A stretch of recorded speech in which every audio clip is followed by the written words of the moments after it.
Dan doa ini bersama kita katakan amin, amin. Silakan duduk. Shalom. Sekali lagi shalom. Yang ada di gereja, bahkan yang ada di rumah, saya menyapa Bapak Ibu semua shalom.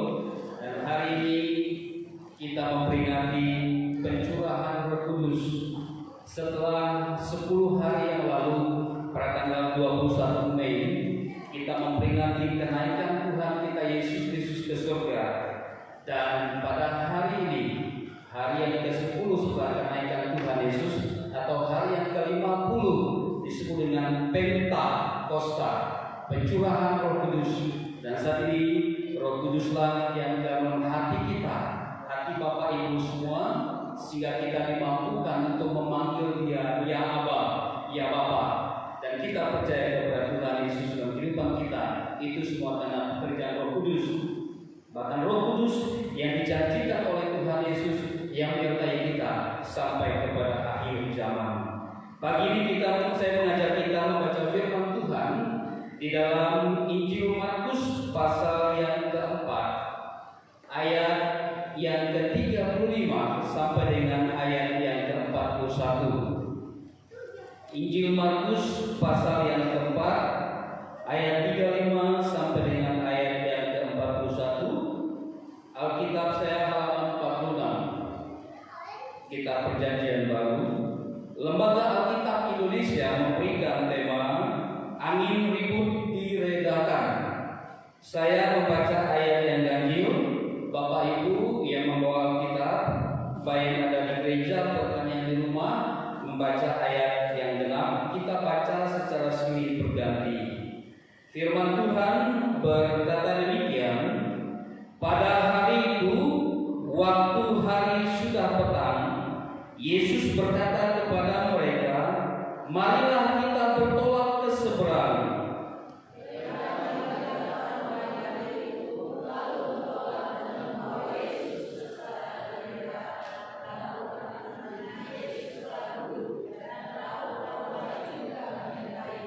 Lalu mengamuklah taupan yang sangat dahsyat, dan ombak menyembur masuk ke dalam perahu, sehingga perahu itu mulai penuh dengan air.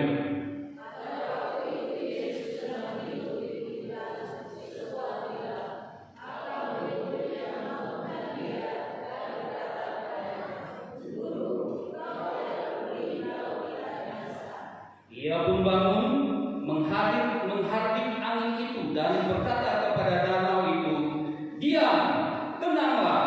Lalu angin itu reda dan danau itu menjadi teduh sekali.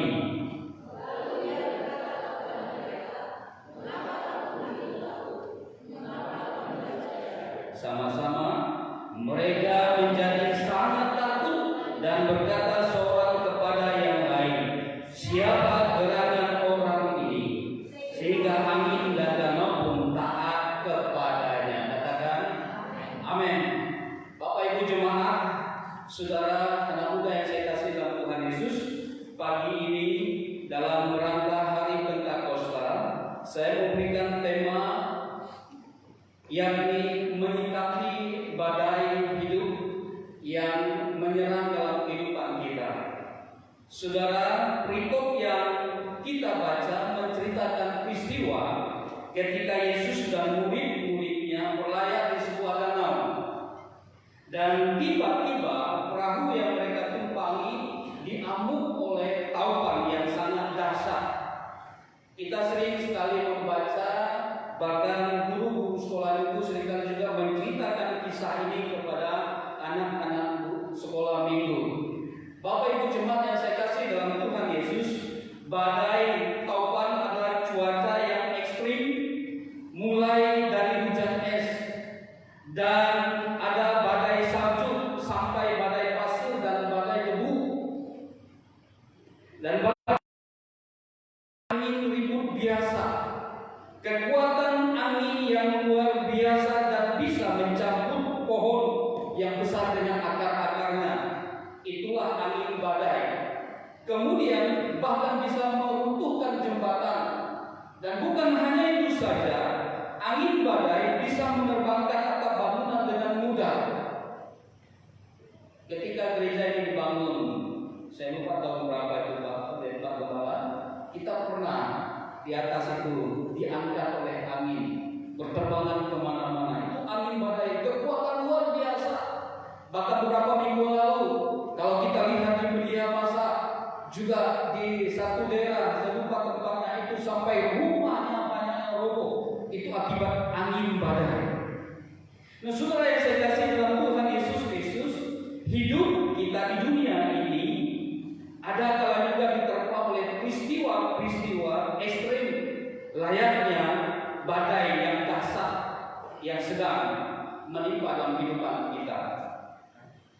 Peristiwa yang saat ini sedang terjadi di planet bumi ini, di Indonesia bahkan sekitar kita, yang virus yang disebut dengan virus corona ini juga merupakan badai yang sedang menerpa dalam kehidupan kita.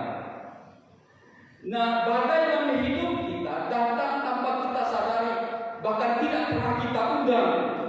Dan kalau Bapak Ibu bisa membaca referensinya dalam Injil Matius pasal 8 ayat 24, di situ dikatakan, sekonyong-konyong mengamuklah angin ribut di danau itu. Kata sekonyong-konyong itu artinya tiba-tiba, tanpa disangka-sangka, dan tidak ada tanda-tanda kedatangan angin itu. Sekonyong-konyong dikatakan mengamuklah angin badai, dan itu mengakibatkan murid-murid Tuhan Yesus sangat ketakutan. Yesus ada di perahu pada waktu itu, namun dia sedang beristirahat karena dia sudah melakukan pelayanan bersama murid-muridnya. Dia kecapean, kelelahan sebagai manusia, dan dia tertidur di buritan kapal. Bapak Ibu jemaat yang saya kasih dalam Tuhan Yesus Kristus, apa yang menjadi perenungan kita pada pagi hari ini? Bagaimana kita menyikapi badai hidup dalam kehidupan kita? Inilah yang akan menjadi perenungan kita. Bagaimana kita menyikapi hidup atau badai hidup yang terjadi, yakni COVID-19 yang sedang terjadi dalam kehidupan kita. Ada 3 hal yang akan kita renungkan bersama pada pagi hari ini. Mari kita lihat ayat yang ke-39. Ayat yang ke-39, saya kembali kita di sana dikatakan, ia pun bangun menghadap angin itu dan berkata kepada danau itu, diam, tenanglah. Lalu angin itu reda dan danau itu menjadi teduh sekali. Yang pertama, bagaimana menyikapi badai hidup? Ketika badai hidup itu terjadi dalam kehidupan kita, apakah krisis ekonomi, krisis keuangan, krisis dalam keluarga dan pekerjaan, itu merupakan badai hidup yang terjadi dalam kehidupan kita sebagai orang yang percaya kepada Tuhan. Dan bagaimana cara menyikapi hal tersebut? Yang pertama, ayat 39 di sini dikatakan kita harus tetap tenang. Bersama-sama katakan tetap tenang. Saudara, ketika Yesus bangun dan menghadap angin itu, ada 2 pesan yang Yesus ingin sampaikan di sana. Diam, tenanglah. Sebenarnya kata ini, pesan ini, yang pertama Yesus sampaikan kepada angin atau kaupan yang ada di danau itu supaya diam dan tenang. Kemudian pesan yang kedua yang mau Tuhan Yesus sampaikan sini, yakni dipesankan kepada murid-muridnya juga agar mereka ketika mengalami kondisi badai itu supaya mereka juga diam dan tenang. Dan ini akan kita lihat ketika badai menerpa dalam kehidupan kita, cara yang tepat adalah kita tetap tenang. Amin. Sama-sama katakan tetap tenang. Badai saat ini sedang terjadi. Mari kita tenangkan hati kita. Kita tenangkan pikiran kita.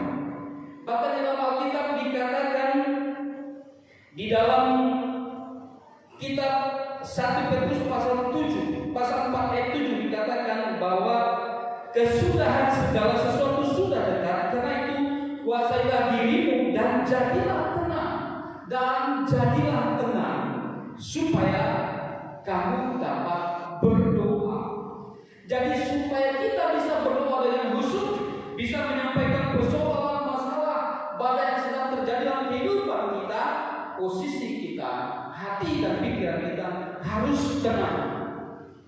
Dan itulah sebabnya mengapa Yesus berkata kepada murid-muridnya, tenang, tetap tenang, jangan gusar, jangan khawatir. Dalam kamus besar bahasa Indonesia, kata tenang tidak gelisah, kata tenang tidak rusuh, dan kata tenang tidak kacau, tidak ribut, aman dan tentram. Itu kata tenang. Dan ketika ketenangan itu dialami, maka orang tersebut tidak bertindak gegabah, dan orang tersebut tidak emosional. Oleh sebab itu ketika orang berkelahi, ketika orang bertengkar, pasti kata-kata yang keluar dari orang yang ketiga yang mengamankan ketika ada orang berkelahi, pasti ketika dia berkata, tenang Pak, tenang Pak. Jadi ketika kata-kata tenang itu diucapkan, itu akan menyejukkan hati, bahkan pikiran kita. Dan oleh sebab itu Yesus berkata kepada danau dan juga kepada murid-muridnya, diam dan tenang. Ketika kondisi mereka sedang kacau akibat gelombang, akibat angin topan itu, justru ketika mereka tidak tenang, mereka berlarian, ada yang pergi ke haluan, ada yang pergi ke buritan kapal, ada yang megang tali layar dan sebagainya. Mereka tidak tenang, mereka kebingungan, ketakutan, dan itu tidak membuat mereka konsentrasi penuh, bahkan bisa membuat emosional mereka itu semakin memuncak. Dan oleh sebab itu mereka berkata kepada Yesus, tidak tahukah engkau, tidak takutkah engkau kita akan tenggelam? Karena mengapa? Mereka tidak bisa tenang dalam menghadapi situasi badai yang sedang mereka alami. Hal ini juga mengisyaratkan kepada kita sebagai anak-anak Tuhan. Ketika kita mengalami badai, apa saja badai dalam hidup kita, baik kita kekurangan uang, kita dalam masalah kekurangan itu dan ini dalam keluarga, mari kita bersikap tenang, tetap tenang. Amin.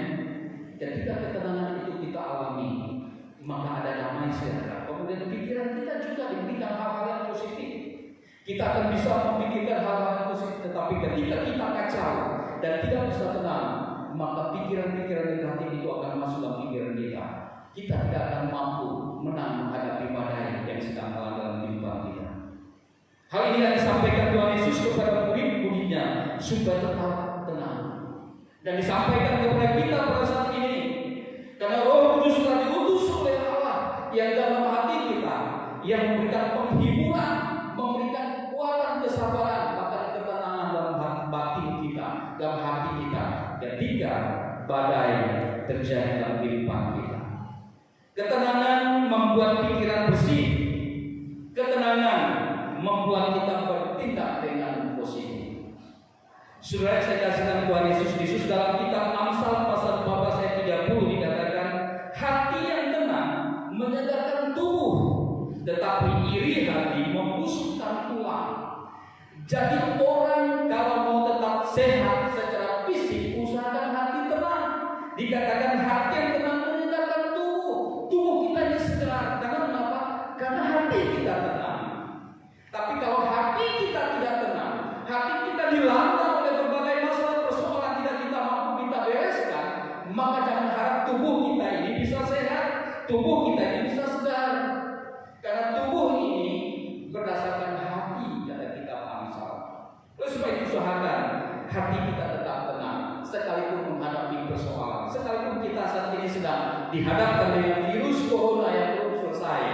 Usahakan hati kita tetap tenang, amin. Supaya tubuh kita segar, dikatakan oleh Alkitab ini.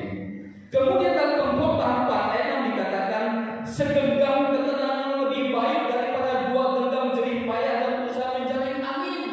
Segenggam ketenangan lebih baik daripada dua genggam jerih payah dan usaha menjalin angin. Salomo berkata demikian. Saya tidak mengerti bagaimana segenggam ketenangan itu bisa dikatakan lebih baik daripada dua genggam jerih payah. Artinya jerih payah kita lakukan untuk mengatasi badai ini tanpa ketenangan itu usaha menjalin angin. Salomo berkata demikian. Oleh sebab itu Bapak Ibu jemaat yang saya kasih dalam Tuhan Yesus, yang pertama dalam firman Tuhan Khotbah hari atau renungan pagi ini, saya mau mengajak kita untuk kita memiliki sikap tenang. Usahakan hati kita tetap tenang. Sekalipun orang di sana berkata ini dan itu, bahkan di media sosial, media elektronik mengatakan itu dan ini tentang virus corona, hati kita tetap tenang. Amin. Supaya mengapa? Supaya fisik kita juga segar, tubuh kita segar. Kemudian yang kedua, bagaimana menyikapi bahaya hidup dalam kehidupan kita? Ayat yang ke-40. Saya bacakan buat kita di sana. Ayat 40 berkata demikian. Lalu ia berkata kepada mereka, mengapa kamu begitu takut? Mengapa kamu tidak percaya? Yang kedua ini, jangan takut. Dan Yesus di sini menyampaikan ada dua jenis ketakutan yang dialami oleh murid-murid pada saat badai sedang melanda dalam kehidupan mereka atau dalam perahu mereka. Yang pertama, takut karena angin taubat yang dasar. Mereka takut akan mengalami peristiwa lebih buruk, dan mereka mungkin takut juga akan mengalami kematian jika perahu yang mereka tumpangi karam. Itu ketakutan yang mereka alami. Kemudian yang kedua, takut karena melihat peristiwa yang terjadi dilakukan oleh Yesus. Itu bisa kita baca ayat 41. Di situ dikatakan mereka menjadi sangat takut dan berkata seorang kepada yang lain, siapa gerangan orang ini sehingga angin dan badai pun taat kepadanya. Yang pertama, murid-murid takut karena menghadapi angin taubat yang dasar. Yang kedua, mereka sangat takut lagi karena mengapa? Yesus melakukan mujizat dan Yesus berkata diam tenang, sehingga mengakibatkan danau itu betul-betul teduh sekali, dan itu yang membuat murid-muridnya lebih takut lagi. Takut yang kedua itu takut positif karena melihat mujizat yang Tuhan lakukan dalam kehidupan mereka. Yang pertama itu takut negatif, mereka takut kehilangan, mereka takut kematian, mengalami hal lebih buruk lagi. Bapak Ibu jemaat yang saya kasih dalam Tuhan Yesus, takut atau ketakutan sering terjadi dalam kehidupan kita. Terlebih saat ini, awal-awal virus corona ini, saya juga sangat takut. Siapa yang mau mati duluan? Siapa yang mau mati konyol? Takut. Saya juga pernah menyampaikan khotbah di ibadah rumah tangga di Bapak Hadiah Laut ketika ibadah pertama kali ibadah pada rumah tangga tahun 2020. Saya katakan mudah-mudahan virus corona tidak sampai ke Indonesia atau ke Pontianak. Jika ini terjadi, saya katakan pasti kami pelayan Tuhan dari bagian sosial di gereja yang cepat tertular, karena mengapa kami akan mengurus mayat orang meninggal. Tapi puji Tuhan, Tuhan mendengarkan doa. Rupanya orang yang kena virus tidak diurus oleh kita, tetapi diurus oleh pemerintah menggunakan APD lengkap. Luar biasa. Ketakutan saya waktu itu jika ada jemaat yang terpapar, dan otomatis kami pelayan Tuhan yang akan mengurusnya. Jika tidak menggunakan APD lengkap, kami juga yang terpapar dan pertama kena jangkitnya. Ketakutan, saya takut. Bahkan sampai hari ini ketakutan itu juga melanda kita semua. Nah, Bapak Ibu yang saya kasih dalam Tuhan Yesus Kristus, kita tidak boleh takut yang berlebihan. Takut boleh, tapi jangan berlebihan. Ini yang dialami oleh murid-murid Tuhan Yesus, mereka ketakutan. Bapak Ibu jemaat yang saya kasih dalam Tuhan, saya ada membaca artikel tentang bahaya apabila seseorang mengalami ketakutan yang berlebihan. Dikatakan di dalam tubuh manusia kita ini memerlukan yang dinamakan hormon kortisol. Dan hormon kortisol ini berperan pada penggunaan gula dan glukosa dan lemak dalam metabolisme tubuh untuk menyediakan energi kita. Itu disebut dengan hormon kortisol. Dan hormon kortisol juga membantu mempertahankan tekanan darah normal. Dan itu sangat penting ada dalam tubuh kita. Kemudian sekaligus dikatakan mengendalikan kadar gula dalam melepaskan insulin. Dan hormon kortisol adalah imun atau menjaga kekebalan tubuh kita. Dan ketika seseorang mengalami ketakutan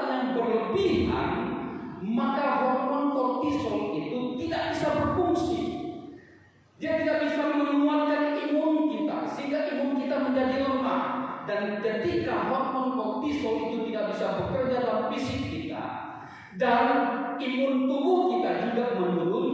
Hal itu mengakibatkan orang mudah terjangkit penyakit apapun bisa masuk dalam tubuhnya.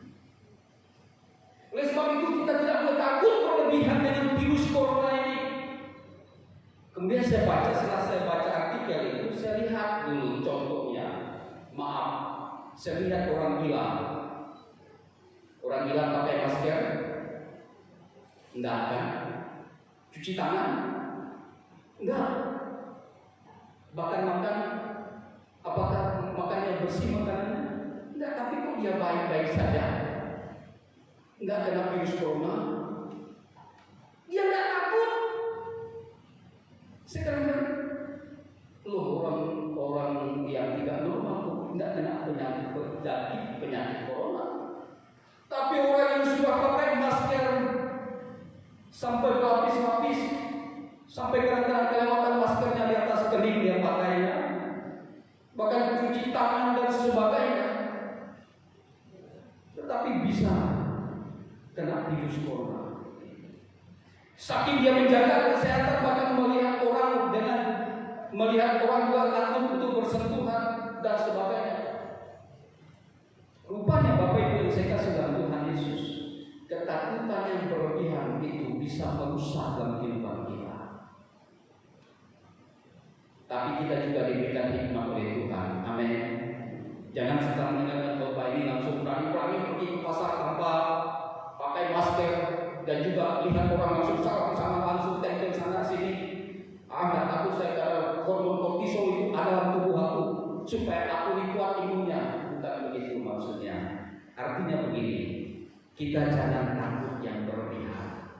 Ketika takut berlebihan itu mengakibatkan imun tubuh kita ini menurun. Hormon kortisol itu tidak bisa berfungsi dengan baik di tubuh kita, dan itu bisa mengakibatkan berbagai penyakit masuk dalam tubuh kita. Oleh sebab itu, ketika badai datang dalam kehidupan kita, Alkitab mencatat jangan takut. Bahkan Yesus seringkali mengatakan jangan takut, jangan takut. Saya juga pernah membaca dalam satu artikel, kata jangan takut itu tercatat kurang lebih 365 kali. Memang ada pro dan kontra. Ada yang mengatakan 365 kali, ada yang mengatakan tidak benar itu. Tetapi benar dan tidaknya 365 kali kata jangan takut. Tapi yang jelas Alkitab ada menulis, bahkan Yesus pernah berkata jangan takut, jangan takut. Dan jika benar 365 kali kata jangan takut dalam Alkitab, itu artinya apa? Satu hari, satu kali. Karena satu tahun itu 365 hari juga. Luar biasa. Oleh sebab itu kita tidak boleh takut yang berlebihan. Amin. Apapun pada yang dalam kehidupan kita, jangan takut. Virus corona yang terjadi saat ini biarlah membuat kita semakin dekat dengan Tuhan. Bukan berarti kita menantang badai, ya. Tidak, tetapi kita diberikan hikmat oleh Tuhan. Jangan takut yang berlebihan, itu membahayakan kehidupan kita. Yang terakhir, bagaimana cara kita menyikapi badai ini dalam kehidupan kita? Ayat ke-40 bagian B dikatakan di sana, mengapa kamu tidak percaya? Yang terakhir ini, tetap percaya kepada Tuhan. Murid-murid Tuhan Yesus di sana dikatakan ketika mereka mengalami badai, mereka tidak percaya dengan kuasa Tuhan. Mereka takut, kemudian Tuhan Yesus mengatakan, mengapa kamu tidak percaya? Mereka sudah lama ikut Tuhan, mengiring Tuhan Yesus kemana-mana Yesus berangkat pelayanan, naik gunung turun lembah, di padang, bahkan sampai di pantai juga mereka hadir di sana. Mereka sudah pernah melihat mujizat-mujizat dilakukan Tuhan Yesus. Bahkan mujizat pertama mereka juga melihat Yesus mengubah air menjadi air anggur. Tetapi ketika mereka mengalami badai di danau tersebut, mereka dikatakan tidak percaya. Mereka tidak percaya dengan kuasa Tuhan yang sanggup melakukan perkara yang luar biasa. Dari itu Tuhan Yesus tanyakan kepada mereka, mengapa kamu tidak percaya? Saudara, akhir-akhir ini juga ada banyak anak-anak Tuhan, ada banyak orang yang sudah percaya kepada Tuhan, yang sudah menjadi Kristen, tetapi mundur dan mereka sudah tidak percaya lagi kepada Tuhan, tidak mau percaya kuasa Tuhan. Ketika mereka sakit, mereka bukan mengandalkan Tuhan. Mereka sudah tidak mau percaya kepada Tuhan lagi, tidak mau didoakan, tetapi justru mereka mengandalkan kuasa lain. Pergi kepada orang pintar, pergi ke dukun untuk menyembuhkan anaknya. Mereka sudah tidak percaya lagi. Murid-murid Tuhan Yesus juga mengalami hal yang sama. Mereka tidak percaya, sehingga Yesus berkata, "Mengapa kamu tidak percaya?" Saudara, saya kasih dalam Tuhan Yesus Kristus, mari kita tetap percaya kepada Tuhan. Apapun situasi yang kita alami, jangan tinggalkan Tuhan. Amin. Tetap percaya kepada Tuhan, karena Dialah satu-satunya keselamatan kita, penebus dosa kita. Dia satu-satunya yang telah mati, naik ke surga, bahkan mengutus Roh Kudus-Nya untuk menolong menyertai kita yang kita peringati pada Pentakosta hari ini. Sebab itu jangan tidak percaya kepada Tuhan. Apapun masalah yang kita alami, seberat apapun badai hidup yang kita alami, hati kita harus tetap percaya kepada Tuhan. Amin. Kita angkat tangan kita kepada Tuhan. Aku percaya kepada Tuhan sanggup memulihkan, sanggup menolong dalam kehidupan saya. Bapak Ibu jemaat yang saya kasih dalam Tuhan Yesus Kristus, pada peristiwa Pentakosta ini, 3 hal ini yang saya sampaikan buat kita. Ketika kita mengalami persoalan dalam hidup kita, yang pertama kita harus tetap tenang. Amin. Yang kedua, jangan takut. Dan yang ketiga, kita harus tetap percaya kepada kuasa Tuhan yang sanggup melakukan lebih daripada apa yang kita pikirkan, apa yang kita inginkan. Tuhan sanggup melakukan perkara besar di dalam kehidupan kita. Sehingga kita semua bangkit dari Sigiroi dari maju ke depan, kita meresponi firman Tuhan pada pagi hari ini, mengangkat satu pujian, Rohmu yang hidup penuhiku. Dengan sikap berdoa, kita bersama-sama